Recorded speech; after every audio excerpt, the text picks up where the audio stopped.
एक priority fix की। उस प्रायोरिटी फिक्स में क्या आपका भी नाम शामिल था?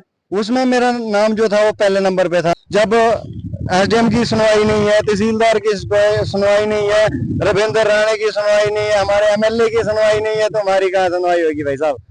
हमारे साथ आज ऐसे ही व्यक्ति बातचीत करने के लिए मौजूद हैं जिनकी 2010 में जब गद्दी में हमारे बनी के अंदर एक प्रोजेक्ट डैम बनाया गया, जिन्होंने अपनी 10 कनाल जो रकबा था देश के लिए निछावर कर दिया एक डैम बनाने के लिए।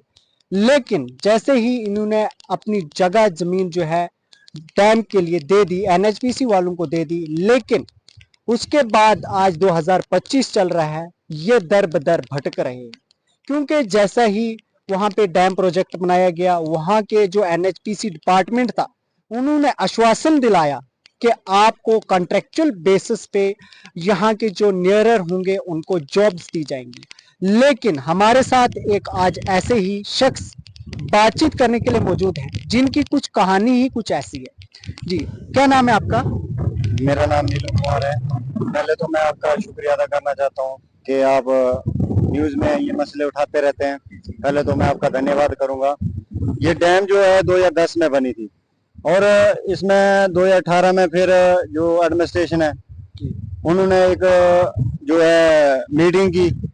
पहले उन्होंने हमें क्लेम दिया था, तो उसमें उन्होंने एनएचपीसी वालों को जमीन दी, उनमें उनका एग्रीमेंट हो गया था, डीसी साहब भी थे उसमें, तो उनमें इनका एग्रीमेंट हो गया। उसमें उन्होंने बनी के लिए बहुत कुछ रखा था, जैसे बिजली थी, पानी था, रोड के मसले थे, और हमारा था कि लोकल डेवलपमेंट जो है, लोकल बंदे हैं उनको CND का लास्ट पोस्टों में जो है परमानेंट पोस्ट है उसमें आपको एडजस्ट किया जाएगा, लेकिन वो भी नहीं हुआ। उसके बाद हमने अप्रोच की एमएलए जो हमारे जीवन लाल जी हैं, तो हमने एक मीटिंग ली, एसडीएम के दफ्तर में हमने मीटिंग ली।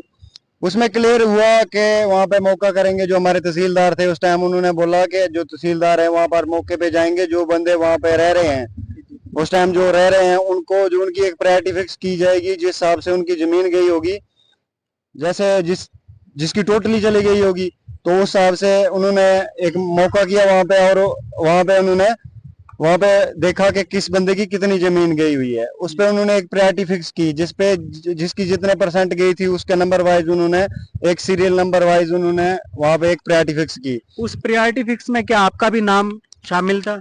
उसमें मेरा नाम जो था वो पहले नंबर पे था, मेरे डैडी का नाम था। उस टाइम मेरे डैडी जिंदा थे, मेरे डैडी का नाम था। अभी तो उनकी जो डेथ हो चुकी है, तो हम दर बदर बढ़ रहे हैं 2018 से 2010 से मान लो आप, हम दर बदर बढ़ रहे हैं, कभी एसडीएम के पास, कभी तहसीलदार के पास, कभी डीसी के पास, और कभी पीछे जैसे हमारे इधर इलेक्शन का टाइम था उस टाइम हमारे रविंद्र राणा जी बनी में है, ये आप देख सकते हैं। उन्होंने एक हमें डील लेटर दिया कि आपकी जो है सबसे ज्यादा जमीन गई हुई है तो आपको रखें। हमने ये सरथली में दिए डॉक्यूमेंट्स दिए, उन्होंने वहां पे गायब भी कर दिए, ठीक है। और इन्होंने ना तो हमें कोई इसमें डॉक्यूमेंट्स दिए। जब हमने आरटीआई अप्लाई की तो उसमें इन्होंने क्लियर जवाब दिया, एनएचपीसी वालों ने क्लियर जवाब दिया कि इसका जो भी है ठेकेदार ही जो बनाता है, इसका जो भी है उसके पास ही रिकॉर्ड होता है। तो उन्होंने हमें रिकॉर्ड नहीं दिया, हमने उसमें रिकॉर्ड निकलवाया। फिर रिकॉर्ड निकलवाया जब उसमें 70 बंदे काम कर रहे हैं। इन्होंने जब हमें कहा था कि जैसे टेंडर रीओपन होगा तो हम आपके जो गति के बंदे हैं उनको एडजस्टमेंट करेंगे, लेकिन उन्होंने नहीं किए। और जो हमने रिकॉर्ड निकाला उस पे लिखा हुआ था कि हर मतलब साल का है कि महीने का है, कोई बंदा 500 दे रहा है, कोई बंदा 1000 रुपए दे रहा है, ठीक है। उस साल से अगर 70 बंदे हैं तो इनका कम से कम 35 या 40 हजार रुपए जो है इकट्ठा होता है। वो किसको देते हैं ये हमें पता नहीं है, किसको देते हैं। हमने एसडीएम के पास अप्रोच की, आप देख सकते हैं। हमने ये एसडीएम के पास 3 तारीख को हमने अप्रोच किया हुआ था, 3/5 को हमने एसडीएम साहब आए, उनके पास हमने अप्रोच किया कि सर ऐसे ऐसे जो है पहले एसडीएम थे उन्होंने इनको कहा था कि जो ये बंदे इनको एडजस्टमेंट किया जाए, लेकिन इन्होंने बंदे रखे, तो बंदे रखे इन्होंने पैसे ले लेके रखे। किसी से 70,000 लिया, किसी से 60,000 लिया। मेंशन किया कि इसका नहीं तो अगर नहीं लिए होते तो जो प्रायोरिटी जो एडमिनिस्ट्रेशन ने फिक्स की हुई है उस हिसाब से बंदे लगते। जो पहले नंबर पे वो पहले लगता, जो दूसरे नंबर में दूसरा लगता है। जिसके पास डैम ही नहीं है उसको एडजस्टमेंट कर रहे हैं। कोई हिमाचल का बंदा आ रहा है, कोई कहाँ का बंदा आ रहा है, कोई कहाँ का बंदा आ रहा है, ना तो उनके पास डैम है, जो अभी हमारे हाल ही में एमएलए बने हैं डॉक्टर रामेश्वर जी, क्या उनके पास कभी अप्रोच नहीं किया आपने? वो भी आए थे हमारे गति में आए थे, उनको हमने ये फाइल दिखाई, हमने कहा कि सर जो हमारा ये मसला है, तो उन्होंने कहा कि देखता हूँ मैं इसके बाद इसमें मैं क्या कर सकता हूँ। ठीक है, जब इलेक्शन हुई उस टाइम भी हमने बात की थी, उसके बाद जीतने के बाद भी आए थे वो, तो हमने उनको दिखाए डॉक्यूमेंट्स के सारे। इन्होंने जो सी एंड डी क्लास पोस्टें हैं वो डेमोस्टी जो लोकल यहाँ के जो बनी के रहने वाले हैं उनके लिए इन्होंने परमानेंट पोस्ट है, सी एंड डी क्लास की पोस्टें हैं। और 15% जो शेयर है ये अपना हाँ स्टेट गवर्नमेंट को दे रहे हैं, उस पर कोई पॉलिसी बने, जो बनी में खर्चो, हमारे जो पैसा है जो बनी में खर्चो, और 15% जो है स्टेट गवर्नमेंट को जा रहा है, उस पर भी अगर कोई पॉलिसी बने, उस बारे में हमने बात की उनके साथ। उन्होंने बोला था हम बात करेंगे, और जो परमानेंट की है वो भी की थी। तो उन्होंने देखे थे कागज, बोला मैं एसडीएम के पास बात करूंगा। जो हमारा रिकॉर्ड है वो पूरा एसडीएम के पास पड़ा होता है। इसमें हमने केस भी किया हुआ था, लेकिन हम गरीब आदमी हैं, हम दिहाड़ी लगाते हैं, 200-400 रुपए दिहाड़ी लगाते हैं, और इस पे हम इतना हाई कोर्ट में का केस लड़ेंगे जब एसडीएम की सुनवाई नहीं है, तहसीलदार की सुनवाई नहीं है, रविंदर राणे की सुनवाई नहीं है, हमारे एमएलए की सुनवाई नहीं है, तो हमारी कहाँ सुनवाई होगी भाई साहब। आखिर में आप फिर लीडरशिप, इसका मतलब है आपने लीडरशिप अप्रोच कर लिया, एडमिनिस्ट्रेशन अप्रोच कर लिया, तो उसके बाद आप फिर भी आप स्ट्रगल कर रहे हैं, फिर भी आप एक पॉजिटिव व्यू से आप देख रहे हैं, फिर आखिर में किसको आप मानेंगे कि कौन आपका फैसला ऐसा होगा? देखिए सर, आप सबको पता है कि इनकी जमीनें भी गई हुई हैं, इनके ये दरबदर हुए बंदे हैं, तो कोई ना कोई इंसान होता है ना, जो अच्छा इंसान होता है वो देखता है कि यार ये जो इंसान है ये किस तरह से अपनी फैमिली को चला रहा है, या इसकी फैमिली में क्या दिक्कत है।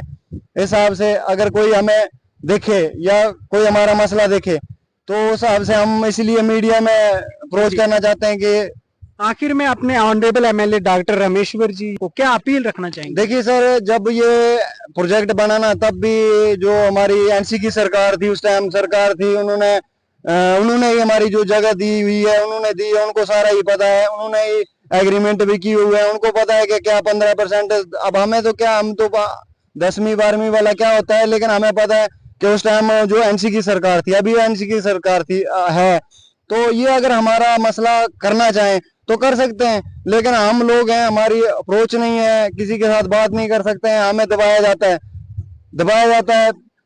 इधर वही दबाने का काम चल रहा है बनी में, जो भी है डिपार्टमेंट वाले भी हैं वो भी दबाने का काम कर रहे हैं। जो गरीब बंदा है उसकी सुनवाई नहीं है।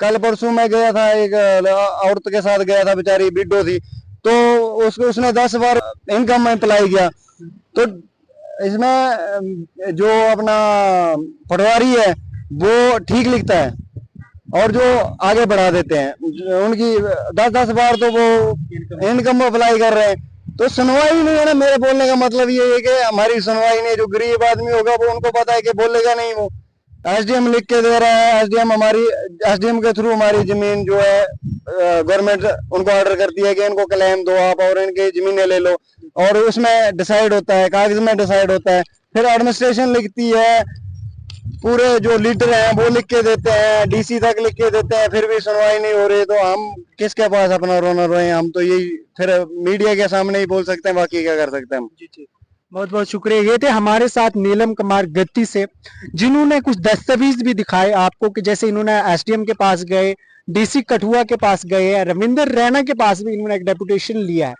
लेकिन मैंने फिर से जैसे पहले कहा था कि जगह डूब गई है लेकिन नौकरी अभी तक तैर रही है।